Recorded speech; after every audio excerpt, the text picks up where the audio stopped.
What is going on YouTube? Joe here with Culination Media, and welcome back for some more Legend of Zelda Majora's Mask. This is episode number 33, and today we're going to be continuing on with some side quest stuff just at the beginning of the video, and then we're going to be moving on to the Stone Tower, or not the Stone Tower, what is it called? The Castle of Ikana, there we go. So last time we got ourselves the, oh hello Gorman, just walking in slow motion out of here. We got the circus leader's mask from him last time around. We also got the all-night mask, so we're going to be using the all-night mask since that is the only one that gives us heart pieces.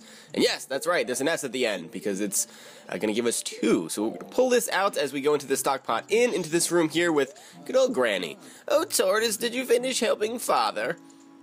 Then let Mother read you a story. Now, which story would you like to hear? So there's 2 stories, each one gives you a heart piece and it tells you how much time is passed once the story is complete. We'll do the shorter one first. The Carnival of Time, is it? The carnival is almost here, so it's good for you to learn its meaning. It's a little long, but I'll read it with some enthusiasm. The Carnival of Time, each year the season of harmony begins when the sun and moon are in alignment. I don't know if I can keep up this voice this entire time because she tells so many stories, paying homage to the way that both nature and time are tirelessly in the process. And the Carnival of Time is when the peoples of the 4 worlds celebrate that harmony and request fruitfulness for the year. My goodness, my throat is already hurting. Maybe that was a bad idea. You do have to be wearing the mask, obviously, as I'm going to just skip over this little text here. If you're not wearing the mask, you will fall asleep and the time will pass and you're going to have to go back in time and do it all over again. Now, it has become a custom for each person to bring a handmade mask to the Carnival of Time. It is said that if a couple united on the day of the festival and dedicated a mask as a sign of their union, it would bring luck. And this will come into play later on with the Anju and Kaffy side quest, which is the longest in the game. So the centerpiece of the carnival is the clock tower, and on the eve of all festivities it opens. From atop the clock tower roof, a ceremony to call the gods is held and an ancient song is sung. All of these festivities for the Carnival of Time are held so that we may ask the gods for a rich harvest in the year to come. Well, that makes sense. And that was it, I think, so that actually went by kind of fast. You did a good job, that's all for Tortoise. And now she's going to ask you a question. Now, when does the clock tower roof open? You can say, I dunno, or on the eve of the festival. And the obvious answer is on the eve of the festival. You did a good job remembering. That's the boy I'm proud of. I'll give you some candy as a prize. And she thinks that candy is heart pieces, so she's got one for us. There we go. That's 2 pieces towards our next container. And by the time we get this next one, we'll only need 1 more before we get another full heart on our health. Which will help going into the next temple. Oh, Tortoise, did you finish helping Father? Then let Mother read you a story. She thinks that our name is Tortoise, so I guess that would be Anju's father's name. This is quite long, but it is a good story for you to hear, so I'll read it with some extra gusto. The 4 Giants. This tale's from long ago when all the people weren't separated into 4 worlds like they are now. So the compass directions, obviously. In those times, all the people lived together, and the 4 giants lived among them. On the day of the festival that celebrates the harvest, the giants spoke to the people. We have chosen to guard the people while we sleep. 100 steps north, 100 steps south, 100 steps east, 100 steps west. If you have need, call us in a loud voice by declaring something such as, the mountain blizzard has trapped us. So the giants are the ones that we've been speaking to in the temples, by the way. So it all kind of ties back in. Or the ocean is about to swallow us. Your cries shall carry to us. Oh, that's what they look like, I guess. Now then, there was one who was shocked and saddened by all of this. A little imp. Now it all makes sense. The imp was a friend of the giants since before they had created the 4 worlds. Why must you leave? Why do you not stay? The childhood friend felt neglected, so he spread his anger across the 4 worlds. Repeatedly, he wronged all people. I know, he just ruins everything. Overwhelmed with misfortune, the people sang the song of prayer to the giants who lived in each of the 4 compass directions. The giants heard their cry and responded with a roar. Oh, imp! Oh, imp! We are the protectors of the people! You have caused the people pain. Oh, imp, leave these 4 worlds, otherwise we shall tear you apart. The imp was frightened and saddened. He had lost his old friends. The imp returned to the heavens, and harmony was restored to the 4 worlds. And the people rejoiced, and they worshipped the giants of the 4 worlds like gods, and they lived happily ever after. So, that is kind of some foreshadowing about what's going to be happening later on. Good job, wasn't that fun, Tortoise? What did the people do to call the giants? You can say sing a song, which is the right answer, but if you want to get a heart piece, you have to say I dunno. Don't say sing a song. Oh, really? But you listened so hard, so Mother is happy. I'll give you some candy as your prize. So yeah, you give her the wrong answer and say that you basically didn't listen and she rewards you with some candy. So yeah, there we go. There's a heart piece for us. And we are all done with using our all-night mask, so we can put it away forever. And yeah, that's pretty much all there is to it. Of course, it's not as useless as the Circus Leader's mask, which can only be used on a quest that we already completed and doesn't give you anything anyway. So now we are ready to go to... Oh, wait a minute. Wait a minute. No, we're not. There's one more thing that we have to do. One more thing that we have to do. We're ready to go to the Ikana Castle and learn the song that we need to learn to open the Stone Tower Temple. But I remember from playing through this game so many times that we need a powder keg to actually progress and finish that. So instead of going there and having to come back, we can get a powder keg now because I have collected about 200 rupees. So we can go to the bomb shop and pull out our Goron mask and talk to this guy right here, who does sell us powder kegs for 50 rupees. So you're going to want to make sure that you buy one of these. Otherwise, like I said, you're going to have to get through most of the castle and then turn around because there's a section that we have to blow up that only can be done by a powder keg and not regular bombs with a bomb mask or anything else. So with that being done, as my leg is kind of glitched out there, we're going to play the Song of Soaring, and we can go ahead and soar over to the Ikana Canyon. And we're finally going to be progressing with the story after, I don't even know how many episodes of just side quest stuff. After the temple, there will be some more side quest stuff as we can wrap up the last remaining side quest things, you know, heart pieces and such. We may just make this a 100% run at this point because I mean, as you can tell just by how many hearts we have, we're getting kind of close to having all of the heart pieces, and we're getting pretty close to having all the masks too. So that is a thing. Alright, so here we are in the ancient castle of Ikana. This is the other entrance.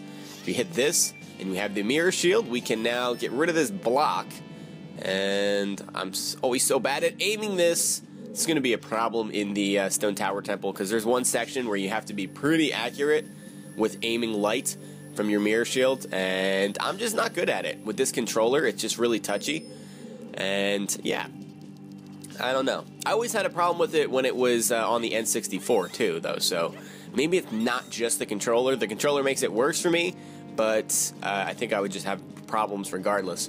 So here we go. As you walk into this room here, you see that there are 4 ReDeads. If you put on the Captain's hat, Garos mask, or Gibdo's mask, though, something amazing will happen. They will not only not recognize you as an enemy, but they will just start dancing around. So you can just walk around them, and you can watch them dance if you want. They're pretty good. Or you can just go into the middle and start slicing them up. And you might want to because they give you quite a bit of rupees. So yeah, that was 60 right there with those 3 red ones and a couple of blue ones as well. So that right there, that block, is going to be our eventual goal. That's where the boss will be. There's no boss key room or anything, but this is kind of like a mini dungeon. So we need to get light down here in order to get rid of that block of sun. So in order to do that, we're going to need to go to the right first. To the left is going to be a dead end, so I'm not going to even bother with that. Now this room is kind of interesting. As you can see across the way there, the door was blocked off. So we need to find a way to unlock it, and it's going to be that switch up on top of this pillar up here. And you can see that there are Dooku flowers. There are a couple of ways to not do this. If you just stand there, even if you're standing by where one of the Dooku flowers are, you're just going to get crushed, and you'll lose a heart or half a heart or whatever, and you'll have to start the room all over again. So what we want to do is get our Dooku mask out, And you should be able to make it from this thing right here in enough time. Oh, wait a minute. You pushed me down. Okay. That's not what I wanted to do then. Apparently I only lose half a heart. And you can't just jump on top of that either. Trust me, I've tried. I have tried many times. Alright, so let's go ahead and put our bunny hood on, get over here. And what does this do? Does this just do the same thing? I was curious what that little switch does. I don't think I've ever hit it before. Okay, it does the same as on the other side. Alright then. So what we're going to do is get ourselves into this little Dooku flower, and that's not what I wanted to do. That is not what I wanted to do. We need to go to the other one. What you can do, and what I've been trying to get done here, is go into the flower and wait for the ceiling to fall.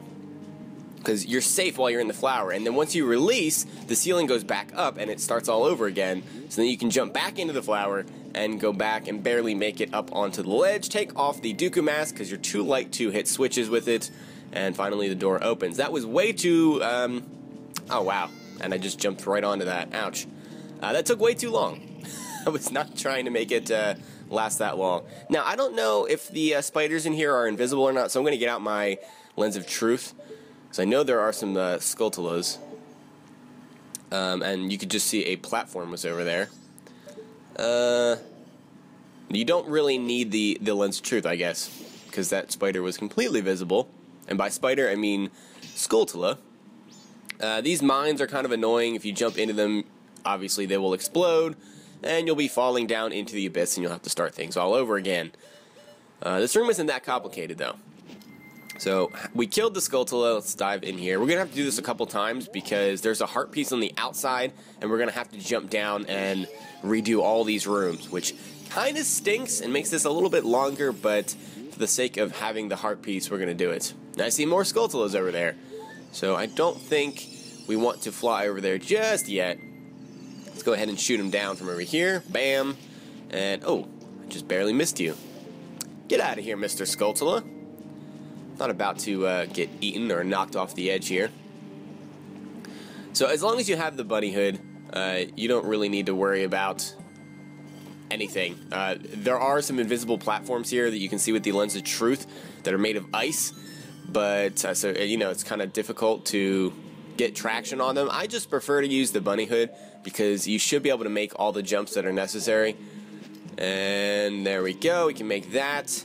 Kind of like glitches out sometimes and you don't grab the edge, you just jump on. But I don't know if we should fly to that flower or if we can just make it straight from here. I'm going to try to make it straight from here. See how far we can go. We can make it to that. That's all that's needed. This avoids all the mines on the other side, and then we can just put on our bunny hood and we should be able to make this jump. Yeah, there we go. Alright, moving on to the next room. Oh look, blue bubbles. And I've been cursed, so I can't draw my sword. Crap. Let's pull out our ocarina, because as I mentioned a couple of episodes ago, actually, I'm going to kill you with the Dooku mask first, before I do anything. Before I do anything, where'd you go?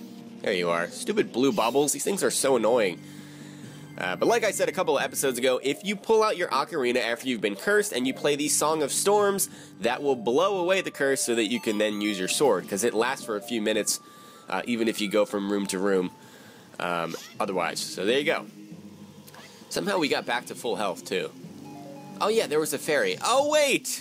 These guys come back. That's just freaking great. I was not expecting that for some reason. So now we're cursed, again. I don't know if we need our sword up here. So this goes outside. So we're back in the main lobby here. We're just on top of the building now. I can't see it, but I sense there's a thirst for blood looming all around us. Oh, so if we pull out the Garos mask, we can probably get a hint about either the boss or just this area in general. Oh, hello. Master, you called. What are you? That's right. They don't like it when you impersonate their master. I probably should just play the Song of Storms here. I should have done that before allowing the Garo to attack me, because, yeah, I kind of need my sword to kill him. Oh, he was behind me. That's awesome. That is just awesome. And can I get you from there? No, I cannot, because you're behind the fire. And, yeah, one jump slash should be enough to take you out, because you're weak. Regrettable, although my rival, you were spectacular. I shall take my bow by opening my heart and revealing my wisdom. To counter the rage of the king of Ikana Castle, burn away that which disrupts the light and shine the sacred rays on the king. Well, that kind of sounds like curtains or something. And that's exactly what it's going to be. So when we see curtains covering the sacred rays of light, we want to burn away those curtains with, I'm assuming, fire arrows. So first things first, these guays, or guais, however you want to pronounce it, they are going to be a nuisance because you're going to be jumping on platforms, and if you fall down, you have to do everything all over again that we've done basically since we got here. So you want to shoot these things down. They do respawn, I believe, somewhat quickly, but it's better to just get rid of them. There we go. Okay, that wasn't too bad. So there's the heart piece over there, and looks like we want to shoot. How did I miss that? Really? Really? I guess I should have just used the hook shot, so I'm not wasting arrows, but still. We're also going to need the Dooku mask. And if you don't do this in enough time and the fire comes back up while you are in your Dooku form, you go back to the beginning of the room. So I'm not sure where that exactly takes you. If it takes you back to just outside the door with the blue bubbles, or if it takes you to the beginning of where you came into the castle in the first place. I don't know, but you can't stand fire. You just disappear. So yeah, don't do that. So here we go. Another heart container is ours thanks to that heart piece. So now, unfortunately, there's nowhere for us to go. We do have to jump down. And I almost just jumped into the secret well entrance. Did not want to do that. Did not want to do that. That would have been bad. Had to climb up that whole ladder all over again. So there's more Garos down here if you want some more hints and stuff, but I'm not interested in that. So now we just have to do everything that we just did all over again. I'm going to ignore those ReDeads, even though they do give you a lot of rupees, just for the sake of time here. I mean, I guess I could skip over all this, but it didn't take that long. This is the flower that we want. Let's go ahead and dive in there. Wait for the ceiling to come back down. Shoot up, send the ceiling back up, dive back in again, and back up to the switch we go. So this upcoming temple is by far the hardest in the game. There's sections where you have to turn the temple upside down and everything is reversed. And you're going to have to do that multiple times in order to get all the fairies and all the items and everything. And you have to use all of your transformation masks as well. So you're going to be using the Goron form, Dooku form, and the Zora form to get everything finished here. Can I make this jump? Okay, he just doesn't want to grab the edge. Alright, so I guess we have to go into our Dooku form here. And I think I have to kill that Skulltula again, because everything respawns when you leave the room.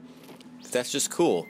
So we can make the jump one way with the bunny hood, but not the other, because he just does not want to grab edges for whatever reason. While we're over here, I mean, I guess we can just shoot down these Skulltulas. Or not. It's not that big of a deal. We have to shoot them down at some point anyway. We might even be able to shoot them down from here. I think we can. There's one, there's two, and there's three.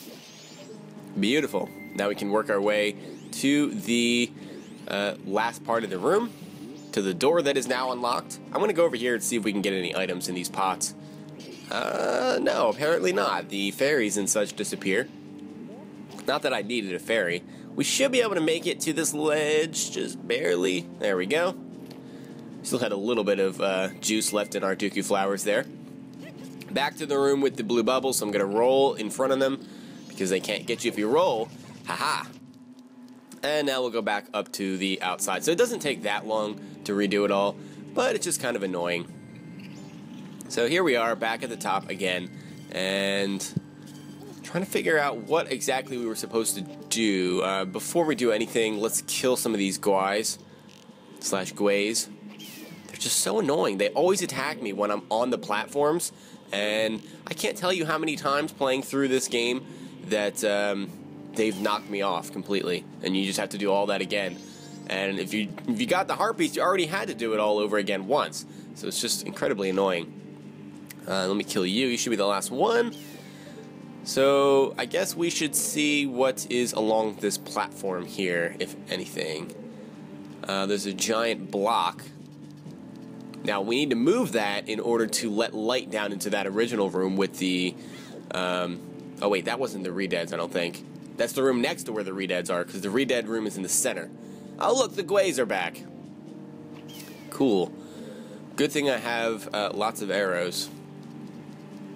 These things respawn way too quickly. If it knocks me down, I'm going to be upset. But it looks like we're going to have to go hit that switch over there. I should probably kill you. Should probably kill you.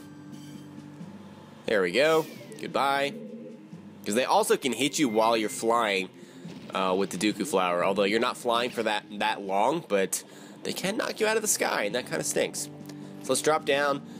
Go ahead and hit that switch down, and that's going to move the block, allowing there to be light down below. Now, I don't know if there's anything else that we can do up there. I don't think there is. So, I mean, we can try to fly back up there and see if there's anything that we missed. I don't believe there is, though, because we already got the heart piece. Eventually, there will be an area where we have to use the powder keg, but I think we have to go into the room on the east side of the building now that that block is moved. If I'm remembering this correctly. Which it's possible that I'm not. Very possible. And yeah, the powder keg will open up the ceiling in the center to allow us to get rid of that light block. Now it's all becoming clear. I have to remember everything. My allergies are giving me a problem now too. I've got like some really weird feeling in my throat and my nose is starting to run. Not cool. Alright, so let's go ahead and jump down, go back into this room here, and we want to go into the room on the right, which we have not been to yet because it was previously a dead end. Now we'll be able to progress a little bit further. So let's get our fire arrows out. And where is the switch? It is this one right here. Shoot that. That should open the door for us. Bingo! We can just avoid those ReDeads altogether, even though they do continue to give you rupees. So there is a floor master here, which dies if you shine light on it, but it does separate into 3 separate parts, and if you let any of them hit you, it will regrow into a larger form again. So suggest chasing them all down, because it's just not good to have them running around. Where is that other one? Here you are. You're not going to suck the life force out of me. Let's get that. And we probably want to have we'll use the Garos mask this time to make the ReDeads dance. Look at that! It's just ridiculous. And they're even doing a different dance this time. All of them except for the one on the right. I mean, they're getting down with their bad selves right now. Light actually does hurt ReDeads too, but the rays don't reach here. So we're just going to have to go up and slice them down ourselves. Get rid of you guys. And we'll happily collect all of those rupees. Look, they even die in sync. It's a beautiful thing. It is a beautiful thing. So now we have a mini-boss. The Wizrobe is back, and we fought this guy so many times already, and we still have at least 2 more times to fight him throughout the game. So yeah, get used to him. Where is he? Oh, there he is. I don't know how I missed that. He was right in front of me. He was literally right in front of me, and somehow there's like fireballs? That's cool. Alright, let's avoid this one. Now, if you're ever wondering where exactly he is, you can just use your map, because he appears as a red dot, and it changes with each location. So you don't even have to move out of the corner of the room if you don't want to. But the Gilded Sword does the most damage, especially with a jump slash. So, in fact, you might even be able to kill him with 2 jump slashes total. Because that'll force him into the second phase, and then if you do it again right after that, I think he just dies. I didn't get a jump slash off that time, so we'll have to hit him one more time. And here he is. And, oh wait, no. One more time after this. There we go. I wonder if he had more health than the other ones. He kind of took a little bit longer. Several fire arrow hits and some Gilded Sword hits. Kind of interesting. But now that he's dead, we can move on. Oh, great. There's ReDeads as soon as we walk in. There, start dancing, guys. That's right. That's right. They should never be a problem again once you get these masks. I mean, and you're guaranteed to have at least the Garos mask at this point. And the Gibdos mask, too, because you need it to get through the bottom of the well. So, yeah, get rid of you guys. And this should take us back up to the top area again, meaning the roof, but only on the center platform. Pretty sure. Pretty sure. And we're gonna need our powder keg here. Yes, here we go. Okay, so that's where we came from, down there. And here we go. Title will tell you that we need something with very powerful explosive ability to break through that. But luckily, we came prepared, so we're not going to have to go back to Clocktown and come all the way back here, because that would be very bad. So let's pull out our Goron mask, activate the powder keg, and we can pull out our arrows to not have to wait for it to defuse itself. You just blow it up, blows a hole straight through the ceiling, and with that we are done. So we can just jump back up, or jump down, and the ReDeads are here again. I think the light from my mirror shield just killed 2 of them. Or 3 of them, maybe. I don't know. Alright. So there we go. We've pretty much completed the Ikana Castle here, as we can get rid of this sunblock, and this is going to take us to the area for the boss, where we will be taking on the King of Ikana and a couple of his soldiers as well. But this has been quite a long video already, going on 27 minutes, so we're going to call it an episode here. I hope you guys enjoyed. Next time, like I said, we'll be taking on the King of Ikana and getting ourselves the next song for the ocarina. So if you guys enjoyed, please make sure you're leaving a like, rating, or a comment, or whatever you would like to do, and I will see you all next time. And until then, game on.